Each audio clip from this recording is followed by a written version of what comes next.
Sa Metro Manila naman, umaasa ang isang ginang na matatagpuan ng isang taong gulang niyang anak sa tulong ng CCTV footage. Nakuha ng CCTV ang dumukot umano sa bata. Ilang kaso ng umano'y pagdukot sa mga bata rin ang hanggang ngayon di pa nare-resolba ng otoridad. Narito ang report. Mula nang mawalang isang taong gulang na si Buboy nitong Martes sa Barangay San Antonio, Quezon City, hindi na tumigil sa paghahanap ang kanyang inang si Winifred. Nabuhayan ng loob ang pamilya ni Winifred dahil sa CCTV footage na ito. Kuha raw ito noong araw na nawala si Buboy. Makikita sa video ang bata. Kasunod ang isang lalaking nakapulang shorts at gray na t-shirt. Makalipas ang 1 minuto, tinangay na ng lalaki si Buboy. Ayun! Ayun na, kuya! Ala, yun nga, kuya. Sabi ko sa inyo. Ayun nga, upo po. Ayun nga yung planggana niya. Kulay green.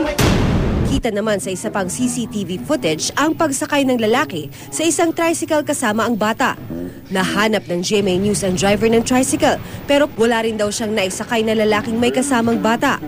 Di rin mapakali ang mga magulang na mga nawawalang batang taga-Taguig na sina James Daraga at Dane Buenaflor. Nawala ang dalawa noong March 27. Nagtungo pa sa Parañaque ang ilang kaanak ng dalawang nawawalang bata matapos makatanggap ng balita na nakita raw doon sina James at Dane.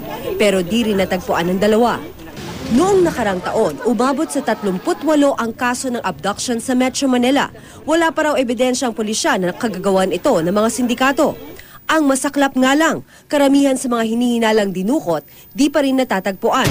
Tulad ng 3 taong gulang na si Jael Flores na nawawala pa noong October 22 sa Barangay San Dionisio, Parañaque. 3 oras lang akong nawala.